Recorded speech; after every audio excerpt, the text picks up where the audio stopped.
a much better team if we came up and represented ourselves.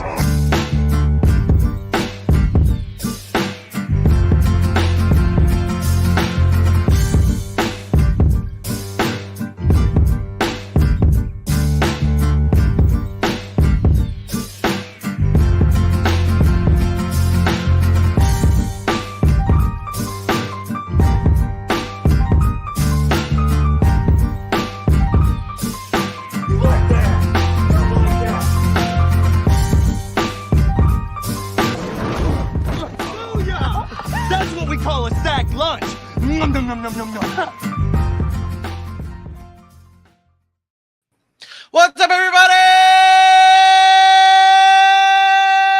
Welcome into another Fun and Games Friday here in the city. Welcome, everybody, to the Sac City Podcast. I'm your host, the one and only Vinny Milani, joined, as always, by Mr. Lean Back himself, Aaron the Mukesiah Mukes, just straight up chilling over there, probably still commenting with Bengals fans on YouTube. That's probably what you're doing right now. But you are the Mukesiah, Aaron Mukes, and below us we have your boy, AJ Johnson. I was like, not who I was. No, I didn't. I was trying to think. I was like, everyone's been getting new nicknames lately. I haven't really given AJ a new nickname in quite some time, and I try to come up with one, but I really didn't. And then it was just that awkward long pause that didn't work. So you're still your boy today. Maybe I'll come up with a new one later on. But what's up, gentlemen? It's beautiful April 8th evening here in the city. Episode 16 of Fun and Games Friday. We are going to continue our draft coverage this evening. But first, gentlemen, Aaron, how goes it?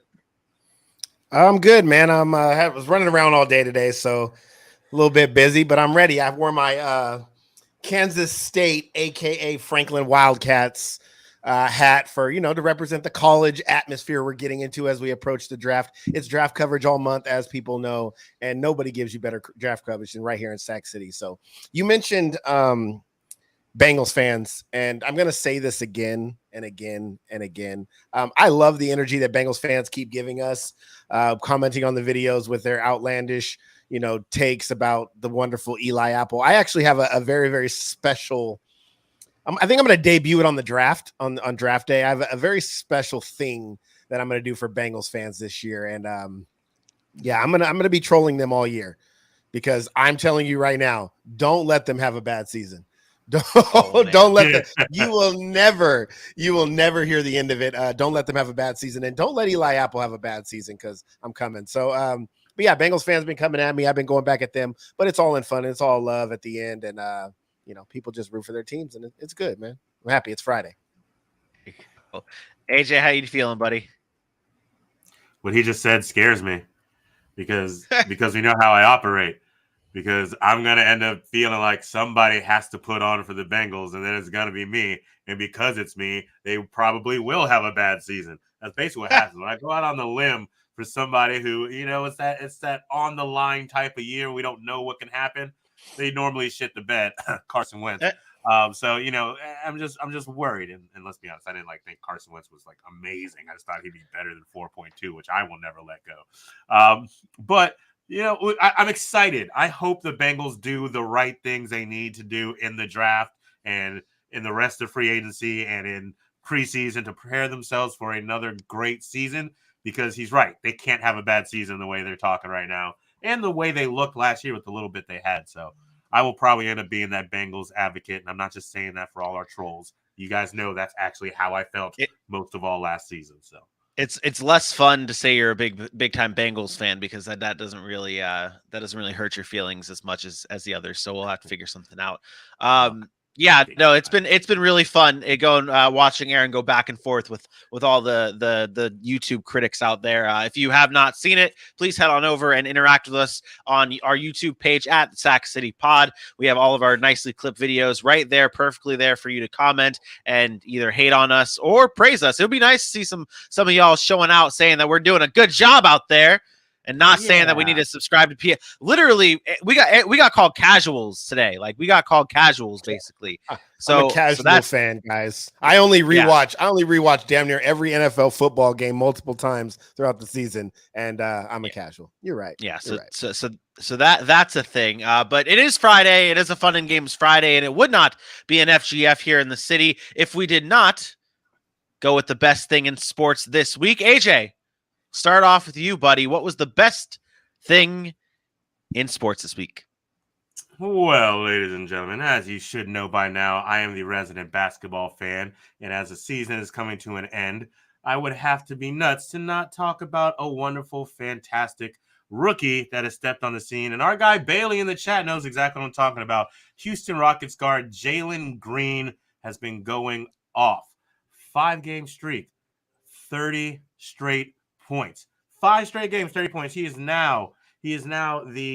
joined Jordan, who's done it 4 times, and Allen Iverson, who's done it 6 times. And since March 1st, he's averaging, I think it's 27 points on 48% shooting from the field, 77% shooting from the line.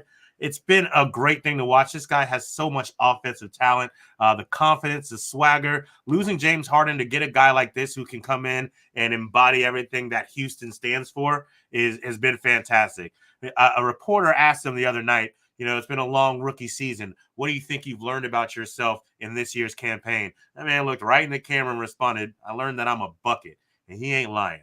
One of the most lethal step-back three-pointers I've ever seen. This guy's going to be really good. And if they put the right pieces around him in like 5-6 years, he'll be great. He'll be great. One of the most lethal step-back threes I've ever seen. Oh, wow. That's high praise, man. That's high Not praise. number one, but I'm telling you that step-back's different. That step back is different. I have many highlights on my reel. If you guys would ever want to watch them, you can look. And Jalen Green just steps back from deep, man. Like, you don't need to step back from as deep as you're already shooting, and he still does it, and it's still pretty. But the way you said it is just, when I just think of guys like Steph and Damian Lillard and James Harden and Trae Young and KD, and I'm just like, man, when you say one of the best step backs ever, that's bold. That's bold. Bold move. Bold move. Aaron, what about you? What was the best thing in sports this week? This one was easy for me. I don't know how many people are paying attention to this, but the golf world is buzzing right now over Tiger Woods. That's right. Tiger Woods returns. It's the year of the Tiger, right? Chinese New Year, year of the Tiger. He comes back out to the Masters. Over 14 months ago, he was in a horrific car accident. Some said he may never walk again. And instead, here we are 14 months later, and he shoots 1 under in his first round at the Masters, which is a tournament that he's done, so many great things at. 5-time Masters champ.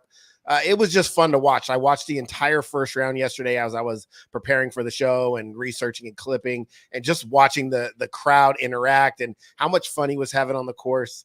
Having Tiger Woods in golf is a game changer. Golf is not the same without Tiger Woods. And I know there's some good young talent and he's not where he once was, but watching him play. And then today, struggling early, again, I watched basically the entire round. He struggled early and then he got hot and he kind of settled down and he's sitting 1 over and he's about 8 or 9 shots back, but he made the cut and he's heading into the weekend. And that itself, just him being on the course and being able to withstand this tournament after what he went through, kudos to him and shout out to him for the hard work that he continues to show to keep his body, in shape. And I know people think golf is not hard physically, but I promise you, if you haven't golfed in a while, go out and golf 18 holes and tell me how you feel in the morning. Because I guarantee your body will be sore.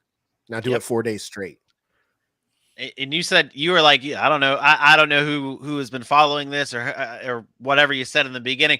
There has been that's all I've been seeing in the sports world, whether it's Pat McAfee or ESPN, or I've been scrolling through YouTube for the past few days, just trying to find things to watch, and it's been all over it. So the Tiger has taken over this week. That has to be the number one thing in sports this week. Even AJ, you and Aaron went back and forth on who was going to pick this story because that's the story that is the story of this week. No. We didn't go back and forth. AJ put it out there. And I said that was mine, and I'm the golfer. I golf, so he let me have it. He's a golfer. Yeah. He's a golfer. But you knew, just like you said, that's the thing of the week. Honestly, I hadn't watched First Take in a while. I've been, busy in the mornings, can't really turn it on. But I turned it on the other day, and that was a conversation. I got to watch Tiger on the podium talking about the comeback and the fact that if he feels like he's up to it, he can play. But even the way he said it, you knew he was telling you right then and there he was playing in this Masters. And he's right. It's a huge accomplishment. I mean, there's been so many times that we felt Tiger was done with the sport of golf. And after that accident, you thought even if he did come back, it wouldn't look so good. And honestly, I think he looks better than the last couple back surgeries and stuff that he had coming into this one. And the scene just around his practice tees was epic. You can feel the energy of Tiger Woods in golf from a picture. A Tiger Woods picture is literally a picture saying 1,000 words. So I definitely plan on tuning in Saturday and some of Sunday to see how he finishes. Even if it's not in the top or the podium, it's going to be a pleasure to watch. Yeah. For sure. I'll have my eyes on that as well. My thing is, we talked about how you're the golf guy and you went golf, and you're the basketball guy and you went basketball. Well, I'm the hockey guy and I'm gonna go hockey, but I just want to mention something before I do. I did see Bailey's comment bringing up WrestleMania. That is a very close second to what I have as my number one, because WrestleMania was surprisingly good. I've been a very big WWE. I don't want to say hater, but I've been on the wrong side of the WWE train for a little bit now, and a lot of good things happen. Cody Rhodes returning, Stone Cold happening, Pat McAfee happening. It's all great, but it wasn't as good as this. Austin Matthews and Chris Kreider are record breakers this week. Starting off with Chris Kreider, he broke the Rangers single season power play goals record of 25, once set by Jaromir Jagr back in the mid 2000s. And then it was Austin Matthews' turn to break a huge record of the most goals in Toronto Maple Leafs single season history, scoring his 55th and 56th goal earlier this week. It was incredible to watch. And not to mention, you guys have heard me on this show many of times. I'm a big hockey guy. I'm a big USA hockey guy. These two guys are both U.S. born guys. Austin Matthews, an Arizona boy. Chris Kreider, a Massachusetts kid. It is incredible to see two U.S. boys just tearing it up in this league. Kreider's on pace for 50. Austin Matthews is on pace to win the goal scoring award. It is so much fun to watch these two guys. They're going to be in the postseason. It's going to be even more fun to watch them then. It's just truly special to watch those two guys do what they do. You ever feel like Austin Matthews doesn't get enough credit? No. Yeah? No. I feel like I don't hear him spoken about as much. He's I one know of how the goal scorers in the league. I think he gets enough credit. Yeah, he will always be overshadowed by Connor McDavid if that's the line we're going down, because Connor McDavid he's Connor McDavid. He's the second coming of Jesus Christ. But what Austin Matthews does he just wanted to play hockey. First of all, whoa. I thought that was me. Oh, okay. Not according to Bengals fans. Shout out OG. Shout out OG Bengal fan.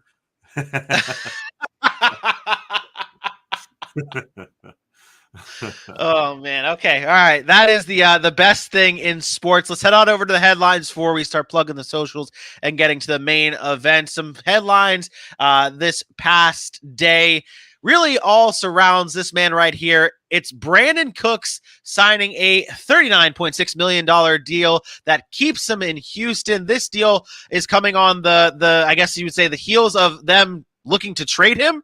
And then all of a sudden they extend him for 2 years, giving him this $39 million extension. I think this is a very smart move on the Houston Texans' part because this locks up a guy who's going to be that consistent wide receiver in that room for whatever quarterback you have, whether it's Davis Mills, who AJ and I enjoy, or whether it's Davis Mills, the guy who Aaron doesn't enjoy. So I think this is a great signing. What say you, Aaron? I don't know. We talked about rumors, and I even, has a little bit of inside information from Brandon Cooks' family. He's out here in Stockton about how Brandon Cooks was looking to be moved elsewhere. Houston came out and said that they never intended on trading Brandon Cooks and that they wanted to build around him. This deal is evident of that. He makes upwards of almost $20 million a year, which once again proves he's better than Allen Robinson, like I said. And the fact of the matter is this is a guy that you want on your team. He constantly produces and he doesn't say anything. Year after year after year, he's a 1,000-yard receiver and he just does his job. Is he going to put up numbers like a Devontae Adams? No. But can he be the number one on your team? Absolutely. You just got to put some pieces around him and help him build that organization. And he's the kind of high character guy that you want in your organization. And I think that's what Houston is going for. It's not about the flair and the glamour with Houston right now. It's about putting guys in positions that can build a strong foundation and actually have some high character with a front office that hasn't been ran very well in the past. So good for Brandon Cooks. I'm glad he gets paid. He's locked up for another couple of seasons. And this is, again, remember, this is a guy who maybe a couple of years ago contemplated retirement because of concussion issues. And even with those concussion issues, he was still producing. So he's one of my favorite players to watch in the NFL. And, he's got to play with some great quarterbacks, and maybe now he can groom a young quarterback and turn him into a great one. Who knows? Yep. Yeah, I agree. AJ, what about you? What were your thoughts on this deal? What should we know about Brandon Cooks in this deal? I mean, loved it for the Texans, hated it for Brandon Cooks. He's that type of player that it's just so crazy to me. Like watching him get traded from the Saints, from the Patriots, from the Rams, and end up in Houston of all places. It just doesn't feel right. I think he deserves better than to basically spend his career at this point now on teams that are trying their best. Even when he was with teams like, well, not so much the Patriots, obviously, but even when he was with teams like the Rams at that point in time, they really didn't have it all together. So, but I mean, this is a guy who has 1,000 yards in 6 out of 8 of his seasons. He's a talented guy, and it's good for, like you said, a young Davis Mills or whoever they may draft or whoever may come after him to have a go-to receiver. And he gets to be a number one and show what he's capable of. Maybe he can be that receiver that'll turn back time and be able to find another place before his career is over and still have a legitimate chance at being a solid piece on a championship caliber team in the near future. This is only a 2-year contract, so maybe he can get out of it next year and go join an actual contender. But until then, Houston, congrats. You have a very solid receiver. One. I mean, I think he's happy. I think he's content with the fact that it's not a team that's probably going to win now. I mean, if you look at his career, he's been a part of 2 Super Bowl teams with the Rams and with the New England Patriots. Yes, they didn't come out on top, but he was a key part in those offenses, and he was big on those teams. And I think he felt that. But I think now, as you get older, I think he wants to be a mentor to young guys, to be able to kind of say, look, we had an organization here that wasn't really anything. We weren't winning. We weren't bringing up young studs. And now he can maybe go get some weapons or help Houston bring in some of these young receivers and mold them into really good players.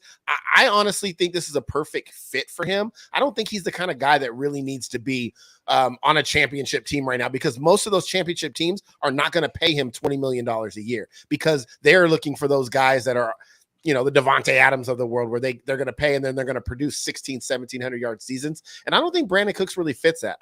I just really like the idea of him staying in Houston for a couple of seasons. He's only 28, so he will get a chance to maybe get paid again on a 1 or 2 year deal in a couple of seasons. But I really like the idea of him coming here, maybe establishing himself as a veteran leadership kind of role model for these young receivers, and maybe turn one of them into a stud. And then he can leave as he gets older, find a championship contender again and say, hey, look, I did my job. I groomed this guy. So I don't know. I really like the Houston idea at this point. Yeah, it's a good move. It's a great move for the Houston Texans. The other story that came out that Aaron, you were getting a little you made sure that this one was in the doc today. It's Pete Carroll calling out the NFL owners. Schefter reported saying that he just went off in the GM's meeting, and this is something that Pete Carroll felt very strongly about. He was saying you can do anything but until owners get to know these candidates before the actual interviews and understand that they have to hire people who are different than them, it's not going to really change. He went off in those GM's meetings. Aaron, what are your thoughts on what Pete Carroll has done and has said here that really made you want this in here today? I applaud him because we see far too often that we, and I'll say this as being a black man, we as black people always look to those black athletes and say, stand up, have a voice, speak out. But what we fail to do is also call on those white America, those people to stand out, all the white coaches in the league who coach black players, who have great relationships with black players, to stand out and say, hey, we need a change. Our league is 70% black. So putting people in power that are black, that have common goals, that can relate to these players, it makes sense. And that goes all the way up the pipeline. So for him, for the oldest coach in the NFL, the oldest, right? So Pete Carroll has lived through a lot and seen a lot in this world. The oldest coach in the NFL to stand up to owners who are just as old as him, maybe a little bit older, and say, hey, you guys need to wake up and see what's going on in this world, and nothing's going to change until you're willing to change. It might not change anything, and I'm not saying it's going to, but for him to speak up about it, it speaks volumes to where we're getting in society. And I know it's a slow process, and people hate that it takes forever, but it goes to show you that more and more people year after year are becoming more comfortable with speaking their truth and standing up and not feeling like they can't do it because it goes against the grain. And I just wanted to applaud him for that, because this is a conversation that's not going away. We got the lawsuits going on, which I honestly don't necessarily agree with all of what the black head coaches are doing. I more so want the conversation to start and to put these owners in uncomfortable situations where now you have to look at a Pete Carroll, who's a Super Bowl champion, one of the most revered coaches in the NFL right now. He's well respected. And now you have to say, do we now put him on an island? Are we upset at him? And some people say people are upset at him, but it puts them in an uncomfortable situation. And I want that pressure to be on the owners, because it forces them to really think about things before they actually do it. AJ? Yeah, I mean, not much to tack on. He's absolutely right. It's a good step that we are having a white coach step out and speak. And I think the next step is to do things like Bruce Arians did. After you speak, show it. Hire yourself. Hire black assistant coaches. Put them in the position to be the next guy. And as a matter of fact, Pete Carroll, as we said, oldest coach in NFL. He's not going to be there forever. Have a guy ready to go, and you name them as your successor, at least as much as you can, with the owner's blessing, and hopefully that they would see the same way that you as a coach sees it. So I think that's the next step, is to speak with your actions. And it's good that he's speaking out now, and hopefully multiple more coaches will follow. Yep. Agreed.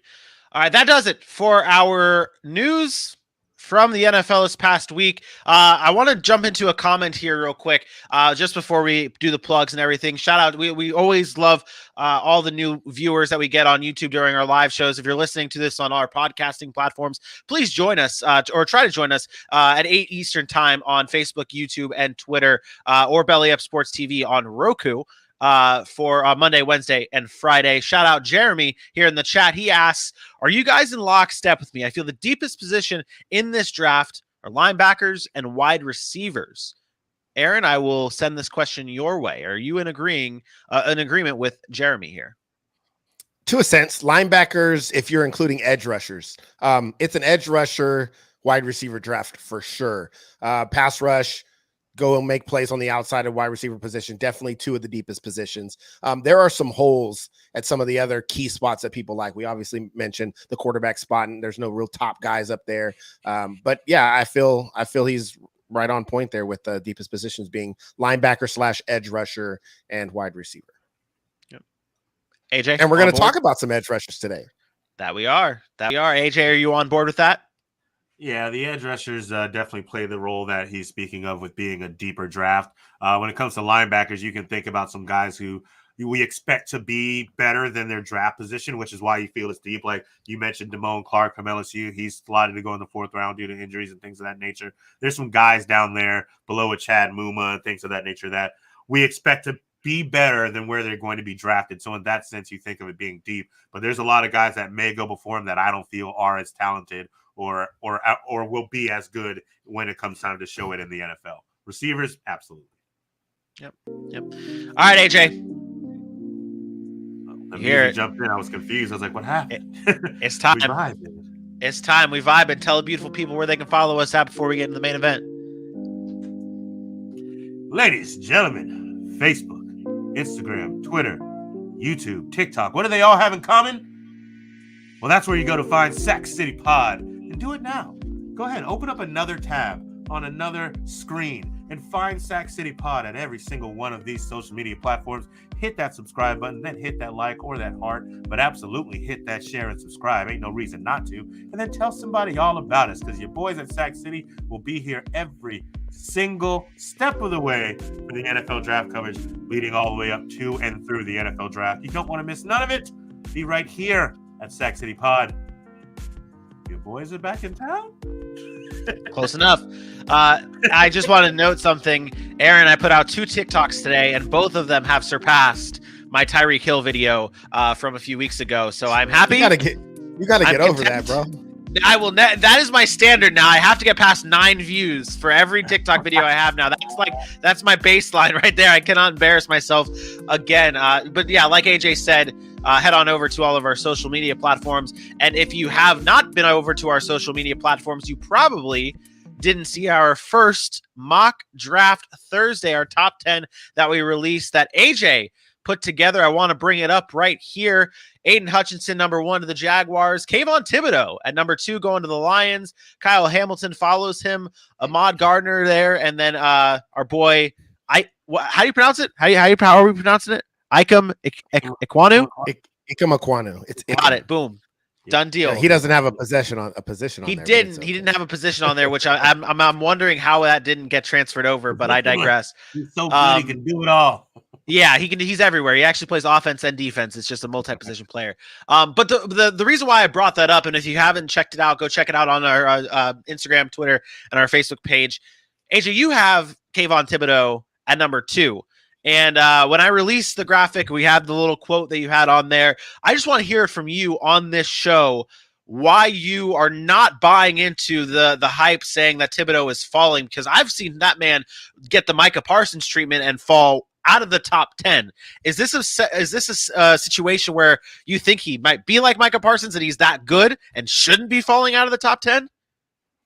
In a sense, I mean, we're talking about a guy who was projected the number 1 overall pick last season. You know, Aidan Hutchinson came in, had a great year, and then had his head coach go to bat for him. When you look at Kayvon Thibodeau, and we'll talk a little bit more about him on this top 10, I'm sure, you know, his first step is crazy. He's super quick, and he's about that violence in the right way. I just think that when you think about a guy like a Trayvon Walker, who's slated to be a little higher than him, and some of the other edge rushers, I think you're taking more of a chance. And I feel like where the Detroit Lions are going to go, knowing that they need an edge rusher, they may want to go with the pick that they have been seeing and hearing has been great for over 2 years and is a slightly safer pick. And honestly, I believe that when it's all said and done, 3, 4, 5 years down the road, he'll be a better edge rusher than these other top 3 guys slated at the position. So that's my personal feeling on Kayvon Thibodeau. And some of the other things, you know, kind of just wanted to be different. And you know just as well as me, once you start on a mock draft and you put one player somewhere else, it throws every other thing you want to do, despite how you once felt in a different tailspin. So that one was a little fun top 10. And I've been messing around with what's going to come out of my mock at the end of this week a little bit too. So I'm excited. I love this is one of the best time of years with mock draft season. I just want to pull it up one more time, and Aaron gets your thoughts here. First of all, I did not spell Kayvon Thibodeau's name wrong, and I did fix the fact that he did not have a position. Aaron, what were your thoughts on this mock? Is there any player that stands out that you want to bring up, or good to move on? You know, I don't want to get too much into the mock draft. It's a decent mock draft. I love how he put Derek Stingley at 9, like I told him to do after Wednesday's show. There's a couple of things that I definitely would change there, and I'm gonna be honest. We're gonna talk about it today, and one of them is Kayvon Thibodeau. I do not think there's a chance that Detroit takes him at 2. And, you know, when we get into our rankings for our top 10 edge rushers, and I'll explain why. But for the most part, I thought he slotted everything really well. I also, again, the mock draft doesn't really have any movement there, whereas teams are trading back. I have at least 2 contending teams that I think possibly trade into the top 10 there. And, you know, with the Giants moving back out of one of those. So, but I thought overall it was pretty laid out pretty well. I really like the Kyle Hamilton to the Texans. Kyle Hamilton actually has a chance to go higher, even at number 2, but we'll see if Detroit decides to move there or not. So yeah, we could see a lot of movement. We could see no movement at all. We will have to just wait and see. But so that was AJ's mock draft top 10 this past Thursday. Dylan will get his chance next Thursday, and then the following week is my turn. And then the following week is draft week, and that is a special time for everyone here. We're doing something so different this year for the entire draft week. Aaron will be doing a rounds 1 through 7 full mock draft that he'll release all throughout draft week. It's going to be so special to see. You're not going to want to miss it to be on the show. You're not going to want to miss it on our social media. You're going to have to tune in. Let's get into it, though. We talked about Kayvon Thibodeau. The theme for tonight is edge rushers. We are going to be breaking down the top 10 edge rushers in this draft, but we're doing this a Fun and Games Friday theme. Normally, we used to do top 10 lists on Thursdays, and it's different than what it is right now. We're doing it a Fun and Games Friday theme. Aaron, you've created your top 10 list. AJ, you've created your top 10 list. I have not created my top 10 list because I will be the judge to determine how this list goes, if there's any differences.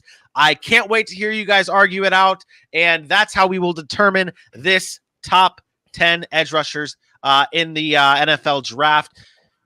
Let's get down to it. The way we do it here, if you're new to the show, we will break it down starting from 10 and go all the way down to 1. Both gentlemen will get a chance to represent their player, their client, for AJ's case, because he is Fonzo and Fonzo LLC, and then I will decide. So AJ, you will get the first crack at this. Who is that number 10 for you in the edge rushers? For number 10, I decided to go with a guy by the name of Cameron Thomas. Comes from San Diego State University, and he is quite solid. Why don't we see?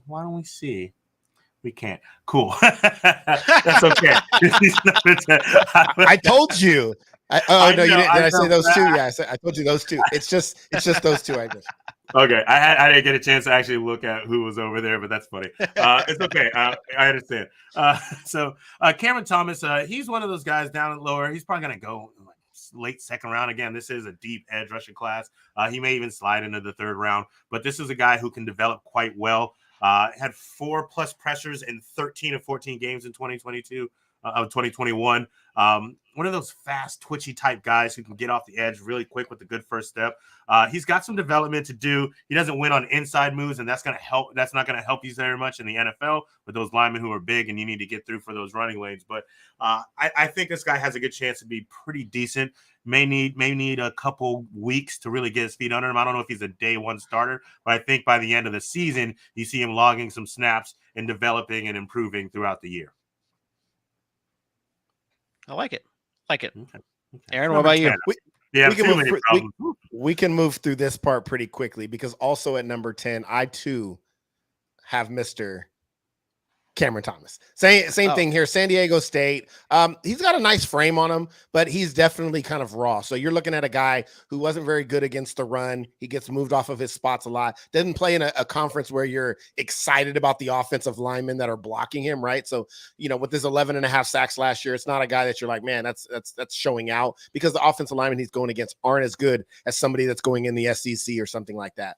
He had 20.5 tackles for loss, but he does have the ability to kind of grow. I think there's some room for improvement there. I think if he gets in the right system, the right scheme, maybe you can see him become a contributor midway through the season. He's really good with his hands. I felt like, again, being a deep defensive end and pass rushing class, you get a guy second, third, fourth round. Remember, 5 of these guys might go in the first round. So 5 or 6 of these might go early. You get a guy late who's polished. He's a 3-year starter. And you just try to build from there. So I really like him at number 10. And I think if he gets on a team, especially that already has depth there, then he can kind of learn behind somebody, fill in when needed, maybe just come in during pass rushing and third down situations and get after the quarterback where it's playing to his strengths. Okay. So Cameron, that makes my job easy. Cameron Thomas in at number 10. That's super easy. Let's go to number 9. AJ, you can kick this off. Number 9, who do you have? I have a guy some people may have heard of, some people may not have. I think he is going to be a steal wherever he gets picked up. His name is Arnold Ebiketie out of Penn State. Arnold Ebiketie. This man went to Penn State following in the Micah Parsons lifestyle, of course, off that edge instead, though.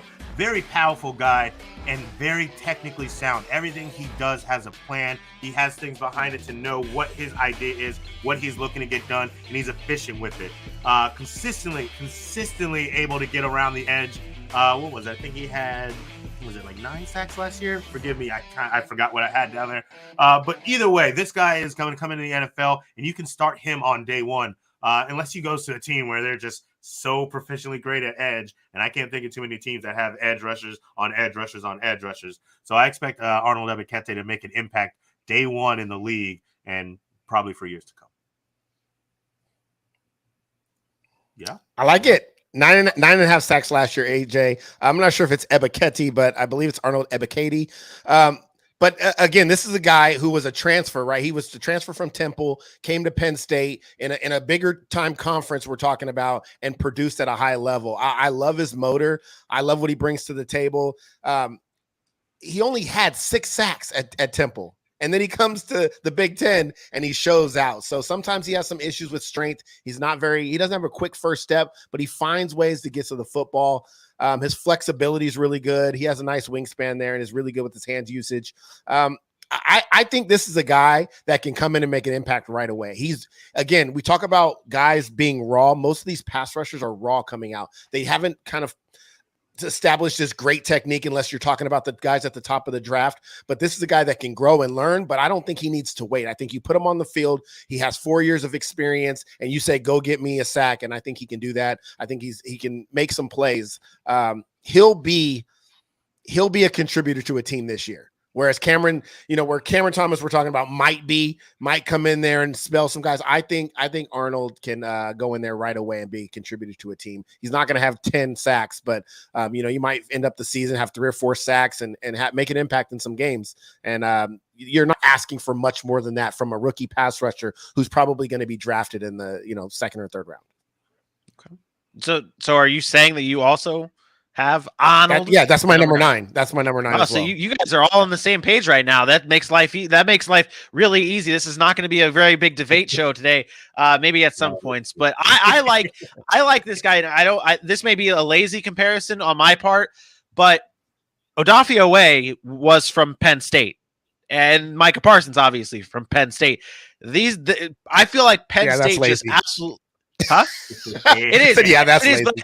I feel like they're turning out good prime time pass rushers in NFL ready pass rushers. I'm not sure, and this is where the lazy part comes in. Is who is producing them? Like who's the defensive end coach for Penn State that continues to push these guys out, and what's his track record look like? That because that now is 3 guys because Arnold could go round 1. I've seen mocks where he's gone round 1. So this is now 2 straight drafts where he's got 3 pass rushers in the first round.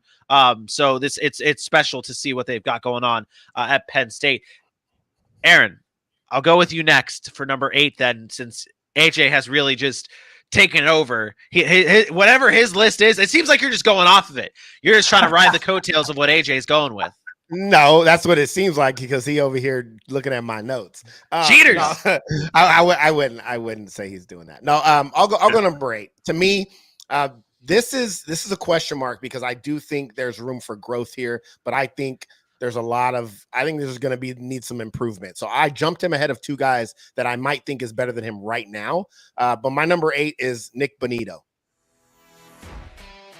An Oklahoma Sooner, and we talk about Oklahoma. We never really talk about their defense, but this guy has really, really good acceleration. He covers ground with the 2nd and 3rd steps. He's really, really good in space, and I think that's what I was most excited about. He knows how to get skinny. He knows how to get around blocks. I think he's raw, though. I think there's some room for improvement here, and I think that's where I kind of struggled with him because he's really light. He's going to get pushed around by some offensive linemen. But again, 7 sacks, a fumble, 2 fumble recoveries, and a forced fumble. You're looking at production at a big-time school, and it was just hard to pass up. This is the one I struggled with the most, but I put him at 8 because I think the raw potential is there, and I think his upside is higher than those other 2 guys, which is why I put him at 8. Right now, he might not be 8, but I put him at 8 because I think his upside can be that good. So Nick Bonito, my number 8 edge rusher. Okay. Or pass rusher, or defensive lineman, or linebacker that rushes the passer, whatever you want to call it. AJ, will we see some change here? Are we seeing you guys' first disagreement? It's a slight disagreement because he's spot on, except I have him a little bit higher. I like Nick Bonito just a little bit more. I think he's got great balance. I think he's got a quick mind, meaning his mental game. I think he's 1 spot higher, in my opinion. But you look like you want to stop me and get my 8 before I go into what I like about Bonito. I would like you to get. I would like to hear your 8 because now we're gonna play the two for game because we're gonna see if Bonito needs to go higher or stay here at number 8. Because from what I can tell, what I have heard is that your number 8 is not even on Aaron's list. So let's get into it. Who's your number 8? So my number 8 comes from the Minnesota Gophers, and that is Mr. Boye Mafe. This is a guy that a lot of people are probably just starting to hear about. He's climbing. He's ascending really fast. It's because he's really fast off the line. One of the better get-offs in this draft class. Not the best, and I don't think he is technically a day one starter either. But much like Cameron Thomas, I think he will have a role on whatever team he gets to. 6'4", 261, a young guy who's developing. Just his edge, what's the word? His edge processor, I guess, if you will, is up there with some of the best. Boye Mafe is going to be, I would say a top 10, top 7, top 6 finisher on the edge this year. From the rookie. I hate this pick, and I am not excited about him at all. I think he lacks size. He's not good in the run game. He struggles when he's engaging in blocks. I don't think he uses his hands very well. I think the NFL tackles, the NFL offensive linemen are going to throw this guy around. And I'm not saying that he's not top 10. I'm saying I don't draft this guy. Like, I think, again, we're not talking bust when you get to the 2nd, 3rd, 4th round, which I think somewhere around there, but I'm not convinced that this guy has an NFL future as a pass rusher. I just don't think he's good enough. I think these bigger offensive linemen, unless he changes something or he changes his technique, are just going to be able to manhandle him. I'll be honest. I didn't even clip B-roll for him. I didn't like him. And so he was last on my list to clip. And so I didn't know if AJ was going to put him in there, and then he ends up putting him at number 8. But yeah, I am not a huge fan of Boye Mafe at all. And it might be the run game stuff. He's just so weak against the run game. And to me, if you're just a pure pass rusher and you're not very strong and all you have is a speed rush, I think you're going to struggle. I think you have to develop something else. You have to have something else in your repertoire, and I don't think he has enough.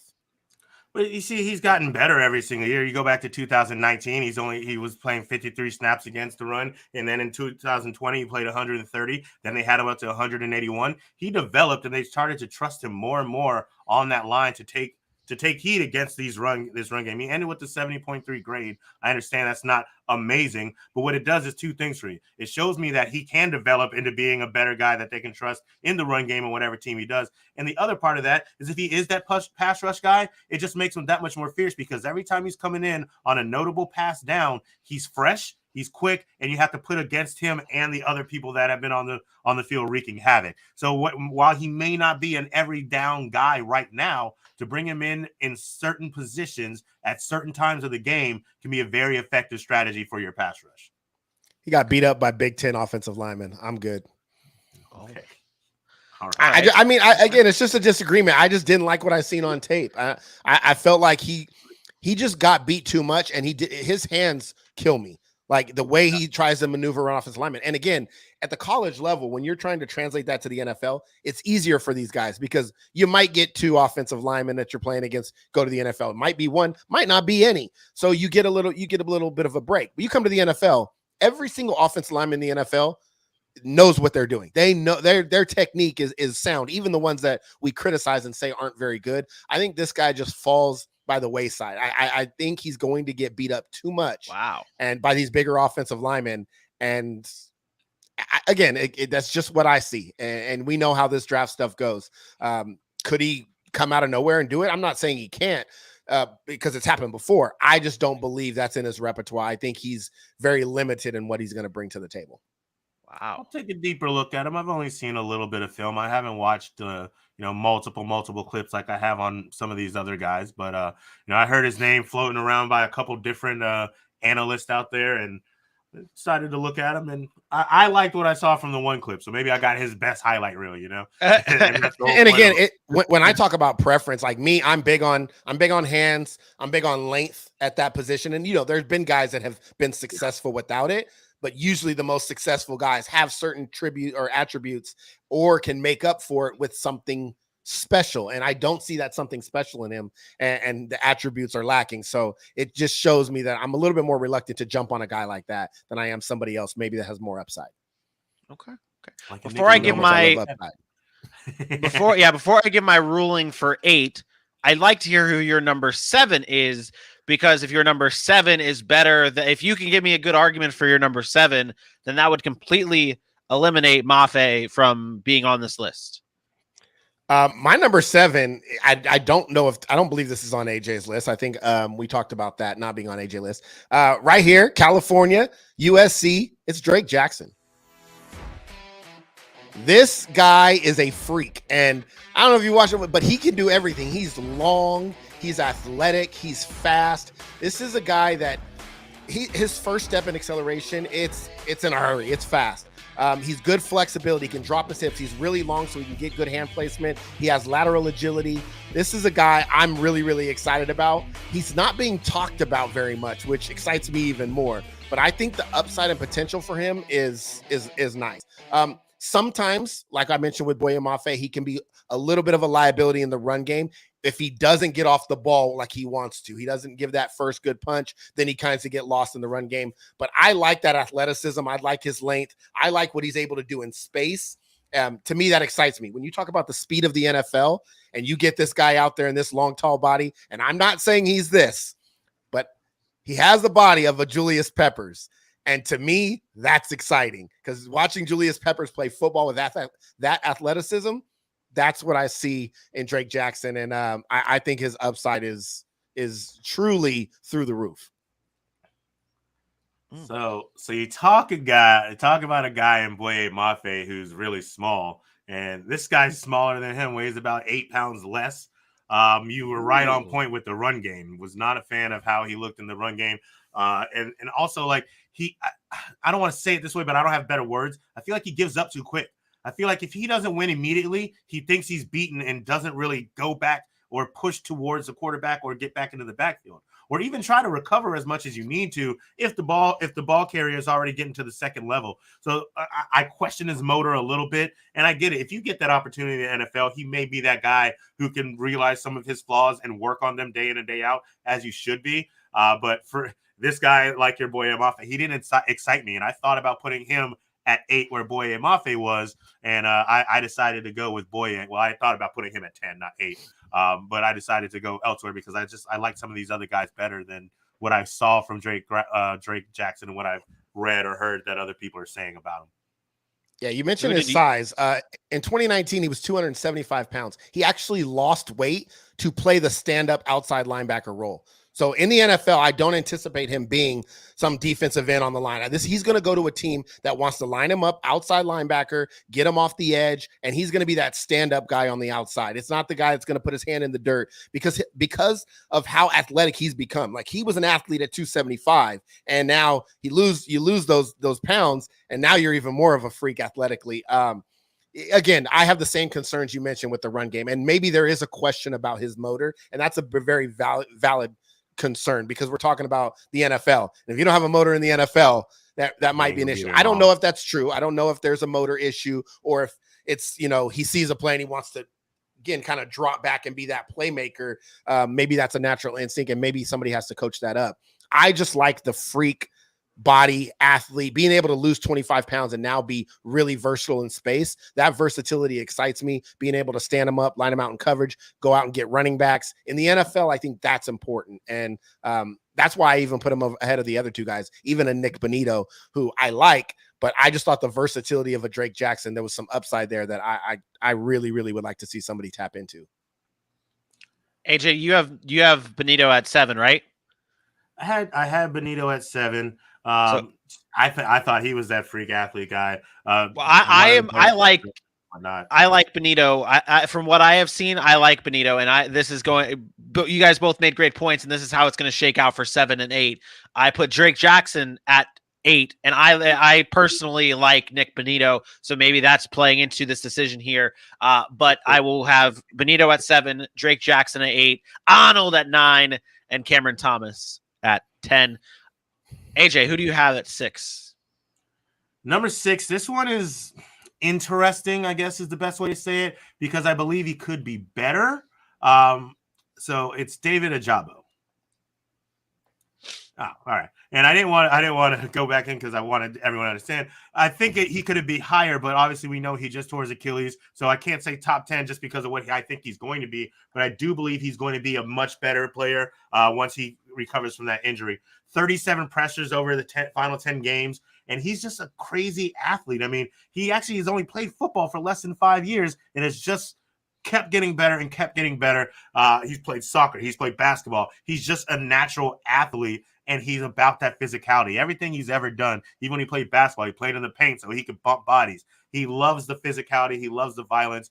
I have him at 6, knowing he can possibly be higher on this list had he been healthy. But because he's not, I thought it was only fair to put him on this second tier part of the list. But I think David Ajabo is going to be really good. And Aaron has the smirk of, I don't care if he's injured. I got this man in top 3. Oh my. AJ knows me so well. Not quite top 3, but I will tell you, I have David Ajabo much higher. David Ajabo is my number 4. And I don't care that he tore his Achilles. We watched what Cam Akers did.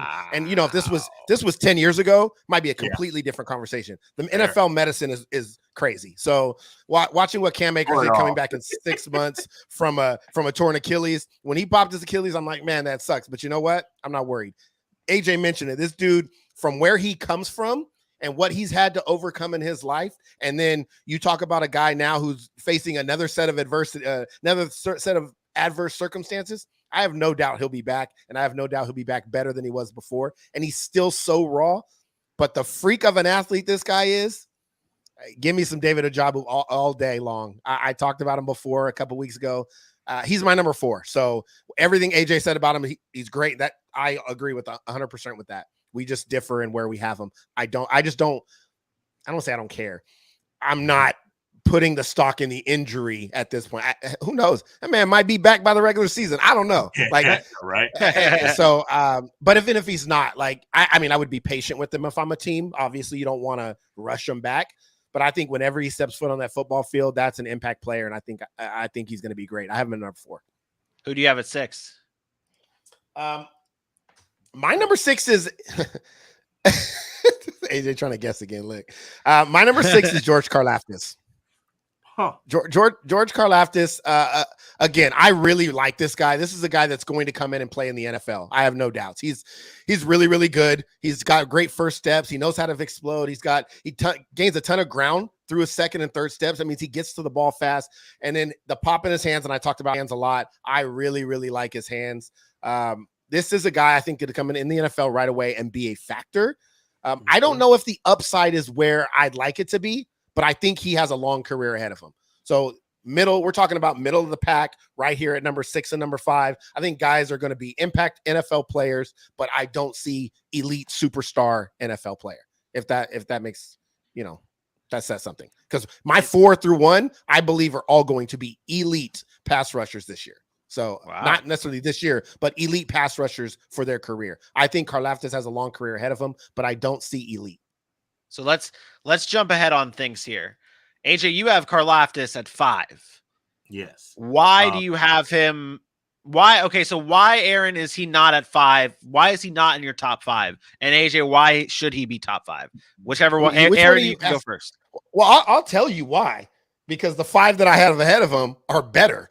The 5 that I have, the top 5 are going to be just absolute ballers. And Karlaftness is good, but he's not an absolute baller, like I'm saying. And I think the one guy we're probably sliding in there that we have difference, however we mix them up, is Ajabo and Karlaftness. So I think Ajabo is going to be an elite pass rusher in the NFL, and I don't see Karlaftness being that. The rest of the guys, I think we're on the same page. Maybe the order differs, but as far as being in the top 5. So for me, your order. Go ahead. For me, I know this is a weird comparison, but to me, Karlaftness is like the Eric Weddle of edge rushers. Like, he is going to be a very, very, very good piece for whatever team he's on for a very long time.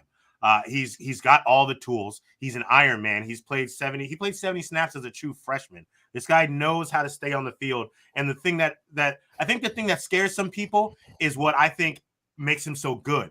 He knows where he excels. He's a bull rusher. He's got power. He can run through people, but he tries to do other things on the field that people haven't seen successfully because he's trying to improve his game. His speed moves, his quick moves, they aren't as great as they would be, but it's because he's trying to develop them. Now, maybe he's not doing it at the right time. Maybe he should do that in practice and in the game, stay what's true to him. But if you don't do it in a real game time atmosphere, how do you know it's going to work?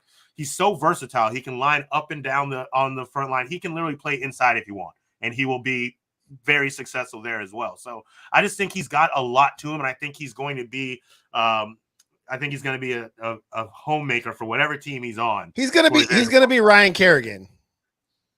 That's a good one. I like that too. Yeah. And if you were to say if you were to put no, not at all. But if you were to put a player comparison, who would David Ajabo be? Oof. Oh. Great. I mean, look, I think about my comparisons when I talk about players. I don't know. I didn't have time to process that. When AJ started talking about a pass rusher for a long time, I started thinking about guys that have been on teams that haven't been anywhere else. Ryan Kerrigan's that guy, and he's productive. But we never really talk about him as being elite. Ajabo's one of the elite guys. The skill set's a little different. He just has a super high motor. He's not a freak of nature like a Khalil Mack, but like he could produce like a Khalil Mack. That's how I feel. That's what I feel like. So I don't know. It's tough. That player comp is a little bit tougher. I'd have to think about it. So would you say Ajabo's more boom or bust than Karlaftness, Aaron? Because what AJ said was Karlaftness is going to be good in this NFL for a very long time. It might not be a suit because he compared him to Eric Weddle. Eric Weddle at times was a superstar, but there were times where he was just good. Do you see? You weren't worried about him. I just don't see. I'm not worried about Ajabo. I don't think there's any way he busts. Like I think that he's that good. But maybe it might take him longer to make an impact. So maybe Ajabo for his first 2 years isn't what I'm saying he's going to be. And maybe Karlaftness comes in more ready to make that adjustment and play. I could see that. But I don't see Ajabo just being a bust. Like, so it's hard to say he's more boom or bust. I guess you could say that if his first 2 years aren't going to be good or not going to be what we think they are. But I think the top 5 pass rushers this year are locks to be really, really borderline great football players for a long time. I really do. I believe this class is just special. And just to clarify, I feel how Aaron feels about Ajabo. I think maybe he was thinking top 10 when they get in the NFL. I was thinking top 10 kind of leading up to the draft, which is why I have him below the top 5 I have him underneath that 5 level. Yeah. But in the NFL, I know he is going to be one of the best top pass rushers to come out of this draft, one of the best edge defenders. So I get why he feels that way. At this point, it's almost like splitting hairs. It's just what sets them over the edge here. The way I gave this ruling here, and I see Jeremy's comment in here, and that also is really kind of what I'm listening to the fans here too. It's a fan show here. Ajabo at 6. Said it's a fan show. It's not, but it's Ajabo at 6, Karlaftness at 5 is what I'm going with. And really, what sold me on this was the reason why I asked you that question was who's going to be boomer, if he was going to be boom or bust. And that's how I kind of feel like he can come back from this injury. And if he does come back from this injury, it's probably going to be phenomenal. But there is that chance that he doesn't come back from this injury looking okay. And then with Karlaftness, I know that consistency might be there for him. So I lean towards the Karlaftness side for number 5. We are going to get into 4 through 1 solely on our YouTube channel. Oh, we're already done on Roku. We're already done. It's past 9, so it really doesn't matter if I end this properly. I haven't ended it, so you can sign off. Fantastic. Great. We are going to go through 4 through 1 on our YouTube channel and Facebook and Twitter. So head on over to @SackCityPod on those 3 platforms to find out who is 4 through 1. Until then, though, we'll see you on what day? Tuesday. There you go. That's what I was trying to get at. 8 p.m. Eastern time live on Roku on Tuesday at 8 p.m. We'll see you then. All right. But everybody's still there on our YouTube, our Facebook page.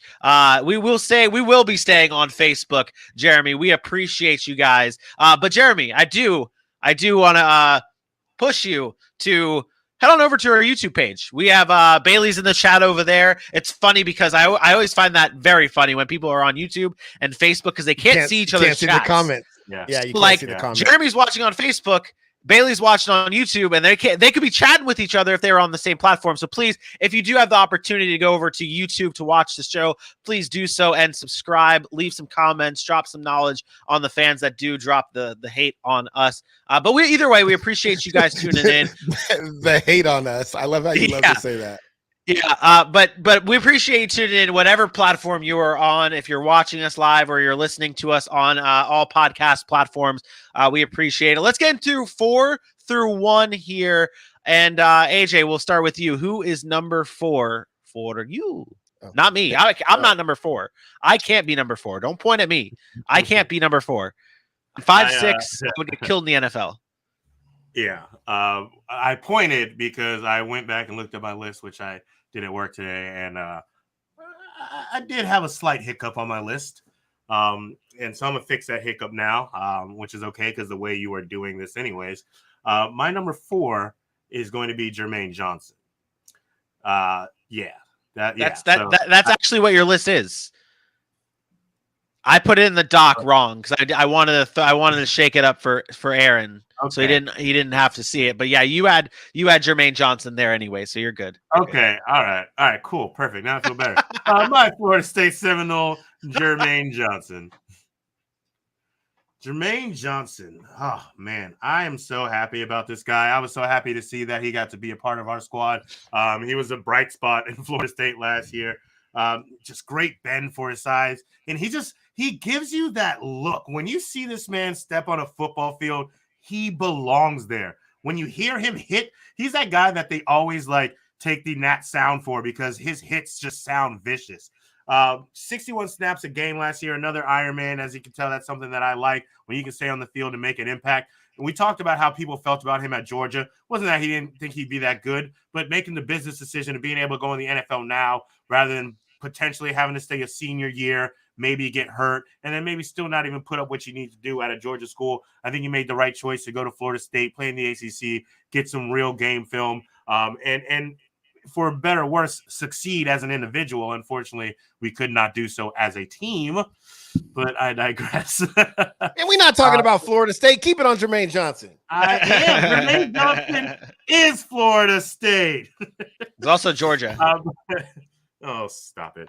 But no, I really like this guy. I think he's another one of those guys who is going to have a very big impact on a team that he goes to. He could be a little faster, but he's smart about the way he does this, and he's strong from that burst, and that's what sets him apart for some of the other guys that I have on this list. Once he gets his hands on you, it might be over. So I got Jermaine Johnson at 4. Obviously, I don't have him at number 4 because I had David Ajabo at number 4. You have 5. I don't have him at number 5 because you had Karlaftness at 5. No, because I have Jermaine Johnson at number 3. This dude's motor. I love stories, and I love people that have a chip on their shoulder. I believe this guy just plays angry, like he's trying to prove something. This is a guy who went to junior college, goes to Georgia, decides, you know what, Georgia's defense is great, but I don't want to wait my time. I want to play right now. Comes over to Florida State and makes an immediate impact, 11.5 sacks. His motor just excites me. We talk about another guy in Max Crosby with the Raiders, whose motor is the best in the NFL, who does not come off the field. And I'm not saying he's not talented, but Max Crosby, a lot of Max Crosby's success is because of that motor, because of his willingness not to give in, not to quit, to continue to fight through blocks. And I see this from Johnson at times, and I really like what he brings to the table. To me, he's my number 3. I think he, of anybody, if he turned out to be the best pass rusher in this draft class, it would not shock me. Like, we talk about Thibodeau, we talk about Hutchinson, we talk about Trayvon Walker and them. If Jermaine Johnson is the one that's the best pass rusher out of this class, I'd be like, yep, he definitely, it doesn't surprise me because his motor and the way he plays angry reminds me of a guy that just wants it more than everybody else. And in football, that matters. We could talk about technique. We could talk about hand placement. And can you throw off blocks? If you want it more than the guy in front of you, that shit matters. And I really like what he brings to the table. So he was my number 3. There you go. Your number 4, man from Georgia. No, it's David Ajabo. I need that. No, my number 4 is David Ajabo. My number 5 was Kayvon Thibodeau. And I'm going to say this. I think he is going to be a great player. I'm not saying he's going to be a bust. But I don't think he's the best pass rusher, edge rusher in this class. I think there are 4 guys better than him. And my 4 I've obviously mentioned now. That's why when I said AJ having him at 2 to the Detroit Lions, I don't buy it. And I'm buying into the hype of him falling because he does check all the boxes. He's really good. There's something missing with him. And maybe it's the Pac-12. Maybe it's him playing at Oregon that I just don't trust. But there's just something that doesn't sit right with me. I think he's going to be great. There's not really much to talk about. He's got all the skills, right? This skill set is there. Something doesn't sit right with me about where there's so much flexibility about where people are talking about him being drafted. Is he falling? Is he staying? And to me, when you get a player like that, all that talk, I start to believe the noise. Something's not right there. I don't know what it is. Something's not right. I don't think he goes that high. I don't think he goes number 2. I have a player that I feel is much better and more versatile than Kayvon Thibodeau. Can we get into that real quick though? Because AJ, you brought his name up, and we're going to kind of do all of this at once here. I guess we'll start off with this so you can get the B-roll rolling, AJ. Why is Kayvon Thibodeau the second best edge rusher here, or third best? Where do you have Kayvon Thibodeau? So I did put Kayvon Thibodeau as my number 2. Here's the thing. So with Kayvon Thibodeau, maybe I'm still a little bit behind. I know what everyone's saying. I know he's been dropping. I don't feel that way. I feel a big part of this is the last thing people remember is seeing him in a walking boot and then maybe holding that against him. I don't know if it's his interviews. I'm not sure why people are all of a sudden feeling like he's not as great as he once was. But Kayvon Thibodeau, as I mentioned, an unreal first step. His frame is perfect to play this edge. The quickness that he has, the velocity that he plays with, he's day one. I mean, this guy is going to make impact on any team that he joins. And that's okay. Just because Aaron has him at 5 at that point doesn't mean he's not going to do that for somebody else. But I feel like these teams are going to acknowledge that this guy, you know what you're getting. With a guy like a Trayvon Walker, you know what he's been able to do. Do you know how sustainable it may be? Trayvon Walker came on late, in my opinion, and that's not to hold it against him because we talked about these guys developing and getting better to the point that they are where they are in this draft. And if that's your argument with Kayvon Thibodeau, was that the development, you didn't see it from when he was number 1 to last year to proving it and moving ahead of where he was last year this season, I guess I kind of understand it. But again, the injury to me plays a little part in that.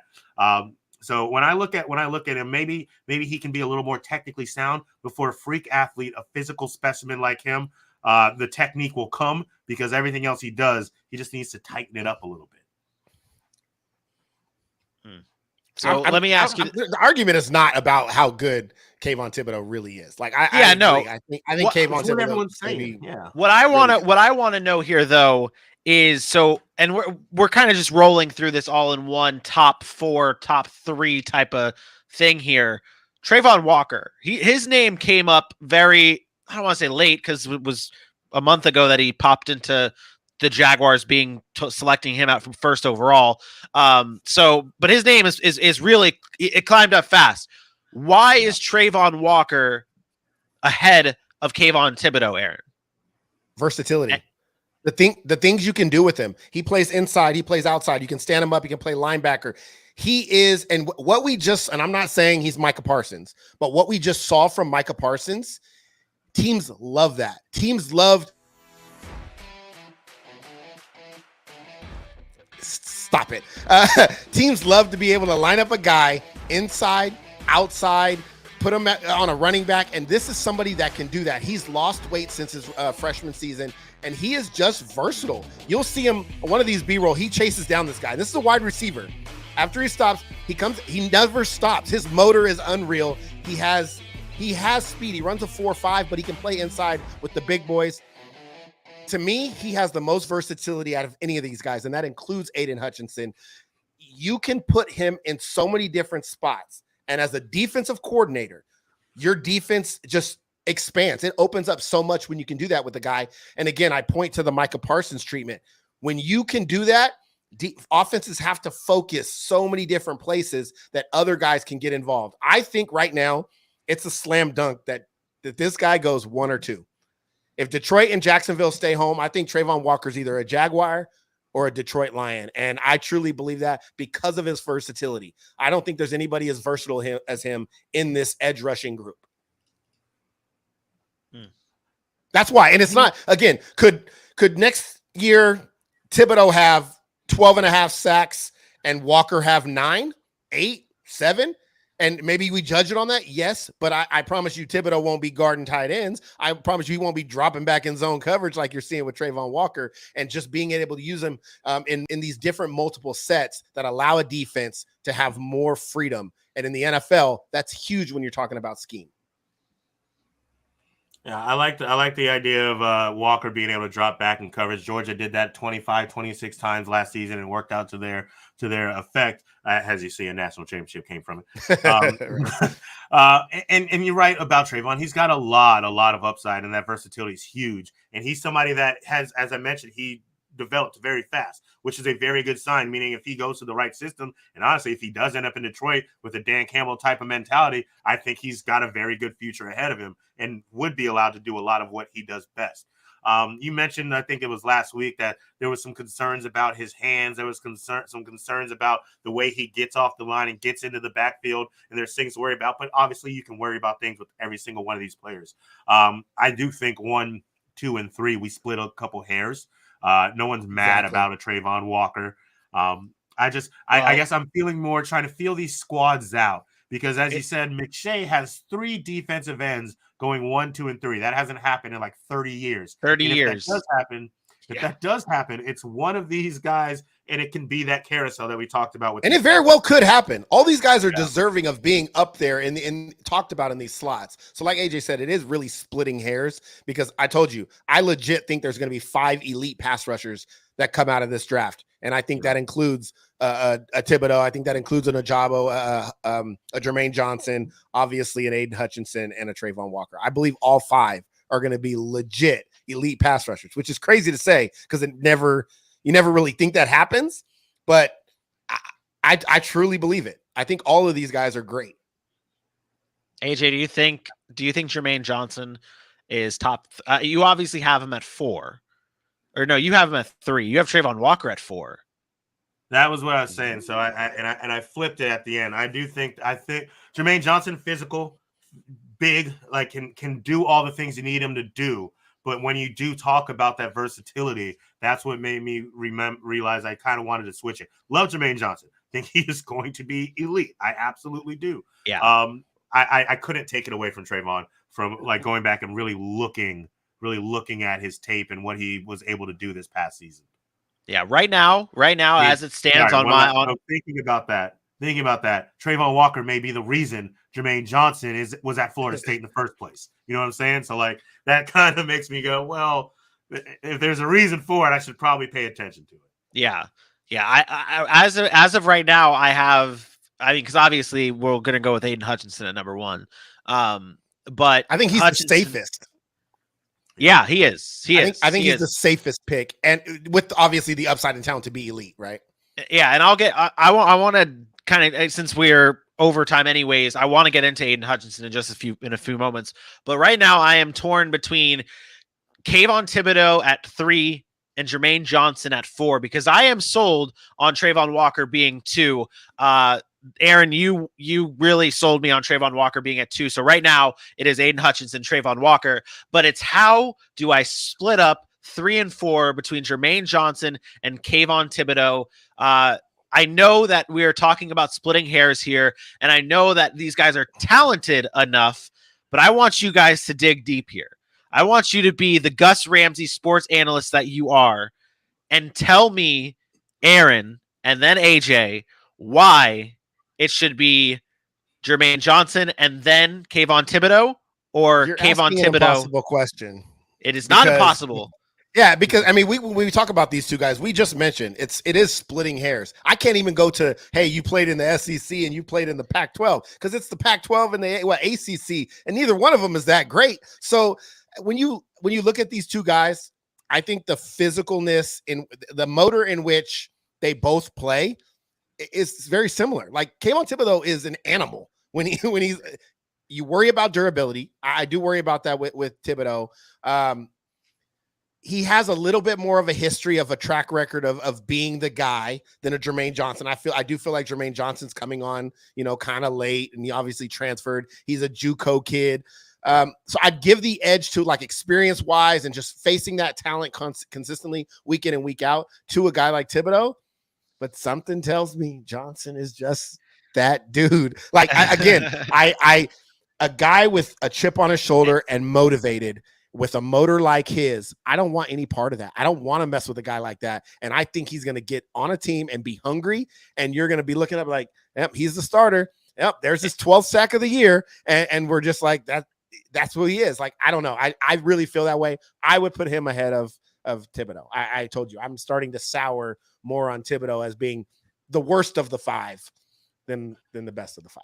Are you, AJ, were you trying to avoid putting Jermaine Johnson any higher because of your FSU love at all? Was that any? No, but it's so messed up that I have to sit here and go against my own guy. Like, it's okay. You don't have to. You don't have to. I'm locking this down, and people could fight us for it. If you guys don't like it, we know you YouTube warriors will be commenting and letting us know. But this will be the final top 10 right here. Aiden Hutchinson at number 1, Trayvon Walker at 2, Jermaine Johnson at 3, Kayvon Thibodeau at 4, and rounding out the top 5 is George Karlaftness. There it is, our top 10 edge rushers in this year's draft. I'm seeing a lot of new people in the chat here. I wanted to just bring this one up just because. Shout out Peanut. Shout out Peanut in the chat. He says he has shout out Peanut. He's got Jahan Dotson going in the first round. Next Friday, we will be breaking down the top 10 wide receivers in this year's NFL draft. So be sure to tune into that live right here on YouTube at 8 p.m. Eastern time. But yeah, we'll break that down. There's a chance 10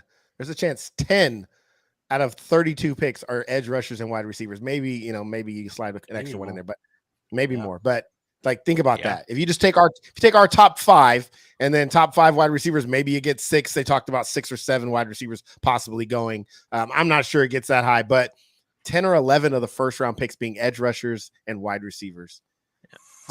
From you obviously got Garrett Wilson and Drake London going top 10, top 12, but from that 16 to 25 spot, you could see 4 or 5 wide receivers go. Where Philly and New Orleans start, you can see wide receivers, you can see offensive linemen, and you can see an edge rusher or 2 going there. So like these guys. This is like Jeremy kneecap biting with smoking Jeremy B said earlier on Facebook. This is a deep class when it comes to wide receivers and linebackers, and you add in those edge rushers. So I wouldn't be shocked either. I want to get your thoughts on this Jaguars fan here. So the GM came on and said he wanted Evan Neal, Ikemi Kwanu, or Walker. You think this is just draft day smoke? Yep. Yeah, I'm not saying. Wait. I'm not. Shut up. Hold on. Shut up. Calm down. I didn't even get to explain myself yet. I didn't even say anything. I just shook my head. I just shook my head. That's all I did. I said I shook my head. That's all I did. I didn't even say a word. I didn't even say a damn word. Why do you even ask this fool? It's simple. It's simple here. I do think that this is more of a smoke screen here. And it's not like they need to throw smoke screens because they have the first overall pick. But to me, I think it's going to be the Jaguars going with the safe pick, Aiden Hutchinson. But I'm not saying that it is impossible that they go with Neal or Kwanu or Walker. I'm not saying that's impossible. I think as of right now, it is still Aiden Hutchinson. Whether April 26th rolls around and they take Walker or they take Kwanu or Neal, I think it's all possible. But as of right now, I lean on them taking Aiden Hutchinson. And if I were to do my mock right now, it'd be Aiden Hutchinson at number 1. If it changes, you'll see it in 2 weeks on Thursday on our social media. Simple enough. Did I answer? I don't think there's a chance in hell they draft Evan Neal. I do think there's a chance that they draft Trayvon Walker as he continues to rise, or Ekamakwanu. I told you guys yesterday how I feel about Ekamakwanu. Yeah, Trevor Walker doesn't know what he's doing, first of all. But that's what I'm saying. That's what I'm saying. He doesn't know what he's doing. So even if he's bringing up players, he doesn't know. It's Aiden Hutchinson all the way, and then that's what it is. Well, that's what you're saying. You're saying it's Aiden Hutchinson because everybody's told you it's Aiden Hutchinson. No, I'm saying it's Aiden Hutchinson. I'm saying you're saying that because everybody has told you that. It's not. It's not. You said it on this show. And it's the reason why I'm saying it's Aiden Hutchinson. You said it's the safest pick. That's what the Jaguars at number 1 need to do. That's why I am saying I'm not listening to what everyone else is saying because of Aiden Hutchinson. I'm saying this because of me, because that's what my opinion is, that it's the safest pick to go Aiden Hutchinson at number 1 for the Jacksonville Jaguars. That's why I have Aiden Hutchinson there, not because Todd McShay and all the other stupid mock drafters. Because honestly, no one else is saying that right now. Because I hate mock drafts, to be honest. I hate mock draft season for 90% of all the mockers out there, except for us because we have a good system. I hate mock drafts because, like, in February or early March or mid-March or whatever it is, everyone's changing up their drafts because they can't put out the same mock draft over and over and over again. It gets no buzz. It gets no itch. It is true. That is true. That is not true. I told you this. If I did my 7-round mock now, in a week from now, it'd be different because things do change. Like, what you don't realize is every process that the NFL goes through, it changes from the combine to the pro day to the meetings with the teams.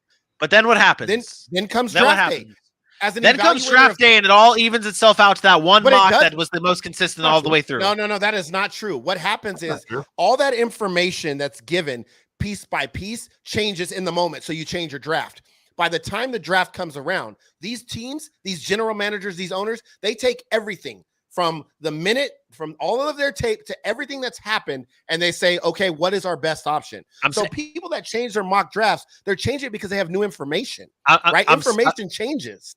Yes, that you're right. The new information makes the mock drafts change, but at the end of the day, and I'm saying this more for the fact of the number 1 overall pick, it ends up staying the same as what it was in the first whatever mock it was back in like January, where it's Aiden Hutchinson or Joe Burrow. I think that's only in years where there is a true lockdown number 1. We've seen years where the number 1 pick has been unsure. I do think this is a year where the number 1 pick is unsure. We say it's Aiden Hutchinson. What would your percentage be? What would your percentage be for Aiden Hutchinson? I would say right now it's in between 60 and 70% Aiden Hutchinson. Okay. I don't think it's a lock. When we get guys that are locks, we know. Joe Burrow, lock, like we know. Myles Garrett, when those guys come out, like those guys, these are Jadeveon Clowney, whatever, like these were locks of a pick. When it was Alex Smith or Aaron Rodgers, right? We didn't know. It was just toss up, and then you get a guy that ends up dropping. I don't think every year there's a lockdown number 1 pick. I don't think that this is a lockdown number 1 year. I think again, he is the safest pick because I think what you get with him is somebody that's an impact right away. He's not going to be a bust. He'll be just a player in the league, but he has the potential to be great. So that, yes, is safe. But is it going to shock anybody if Trayvon Walker continues to climb up boards and people are like, man, this guy's versatility is just too much to pass up? Or Ekamakwanu, we're getting more information on him and he's just too good to pass up? Those things happen. So to say that it's smoke screens, I don't think so. I think it's just new information that comes in, changes people's evaluations of players. It's fair. Mine's already changed. Mine's changed in a week. Yeah. Right. And like I said, when I get my actual 1st-round mock done, I mean, that was my top 10. It was the first thing I've put on paper and really analyzed how a pick would go. I guarantee when I actually have my full 1st-round mock, hopefully by like Wednesday or something, it's probably be my top 10 might even be different because I sit here and I brought that question up because I do think it's a possibility that the Jaguars go with the linemen. I think they should. I'm not mad if they get Aiden Hutchinson. You do need a pass rush, but you knew. You talk about a lock for a number 1 pick. Trevor Lawrence has been a 1st overall pick since he was damn near in high school. So if you got him here and saw what he did last year, you have to do everything in your power to protect him. We talk about how deep this is as edge. I would applaud him for Ike Ekwonu. Second. Absolutely. So I would applaud them. I would stand up and applaud the Jacksonville Jaguars if they draft Ike Ekwonu. It would be the best draft pick they can make this year. And I will say this right now. You will see, and this is not me personally, before you guys yell at me and get on me for this, this is not me personally, but I will say that 70% of Jaguar fans would look at that pick just like the Travis Etienne pick, where they would lose their mind and say they messed up. And that's but who I cares? am on board with that. I am on board with the Dallas investing Cowboys in fans protecting. were pissed off when Jerry Jones and them drafted Zach Martin. He's been the best right guard in football damn near for the past 10 years. So let the fans who think they know everything be upset. I'm okay with that. I don't think I could look anybody in the eye seriously if they said, why would you draft an offensive tackle with the first overall pick this year? The only reason why people the only reason why people would say that is the only reason why Jaguars fans would say that is because they franchise tag Cam Robinson. He's going to start this year. And then they have Jawan Taylor, who's also going to start this year. And so he can play tackle. He can play guard. Give him the ball. Watch him snap. He can probably play center. Hey, you know what's funny is when you say that, when you make a comment like whoever is going to start this year, you don't know that. Hey, remember that time when Matt Flynn signed a $60 million deal with the Seahawks and then they drafted Russell Wilson and they said, oh, Matt Flynn's going to be the starter until Russell Wilson said, yeah, right. If Ike Ekwonu comes in and he's dominant, he'll be on the field no matter what they have to do. So, and tagging Cam Robinson is nothing. You don't have to sign him to a long-term deal. Offensive line. Yeah, Doug Peterson, also the same dude that got rid of Carson Wentz. Like, hey, I'm good. I'm trying to bench you. Like get off the team. So look, and he was making $100 million. So I don't want to hear that. Like people, if he can play, he will play. Would you rather have? Let me ask you this, since we're kind of rounding it out and everything we need to end the show. Would you rather have Ekwonu or Cam Robinson? Ekwonu. Okay, that's what I thought. I'm on more. I thought the Jacksonville Jaguars the best player in this draft. I thought the Jacksonville Jaguars messed up when they franchise tagged Cam Robinson. I think they should have not. They should have let him go and draft a starting left tackle with the first overall pick. Now we have all this. I think they were trying to make sure. Yeah, I think they were trying to make sure. You guys, there's nothing wrong with that. Like, you guys were in the best position. And honestly, like, you look at it last year and everyone thought, oh, they got Trevor Lawrence. They have all this money. This is the year. I think you played it right. I think you got some pieces. You got your quarterback. You saw what you could put on the field. Now you go for that money and you get the abundance of talent you need to go forward and be something in the AFC South starting this year. I'm on board. Ike Ekwonu for president. Hey, there you go. There you go. That does it, though. Gentlemen, for our top 10 edge rushers, they look like this: Aiden Hutchinson, Trayvon Walker, Jermaine Johnson, Kayvon Thibodeau, George Karlaftness round out the top 5. If you want to see the rest of the list and you're listening to it on a podcasting platform, please head on over to all of our social media pages on Instagram, Facebook, and Twitter at Sac City Pod. We appreciate everyone really getting buzzing in the chat. Shout out. I'm just going to roll with calling him Kneecap. We'll call him Kneecap. I'll shout out Peanut. I'll shout out Curtis Steele, man. That's our boy right here. That guy, that's that dude right there, man. Kurt Steele is the man. So shout out everyone in the chat. Shout out Bailey. He's been our ride or die since number one. This is the question he had. Answer real quick, anybody. I'll actually answer. I'll do this here instead. Hold on. Sorry. He had a question in here that I could easily sum up. Do you think any player in this draft, in this for the defensive side, can be a defensive player of the year candidate like we saw with Micah Parsons? No, not this year. Okay. Defensive player of the year. Yeah. Do you know how hard that is? Like Micah Parsons' year was unreal. No. Agreed. No. Agreed. No. Agreed. All right. Everyone's got the shout outs. Everyone knows the socials. Everyone saw a great show in episode 16. We'll be back again on Monday live right here on Facebook, YouTube, and Twitter at 8 p.m. Eastern time, breaking down what do we do? We did the NFC West on Wednesday, so we'll be doing the AFC West on Monday. So please tune in live at 8 p.m. Eastern time right here on Facebook, YouTube, and Twitter for my best friend Aaron Mukes and for your boy AJ Johnson. I am me. We will see you Monday. Peace out.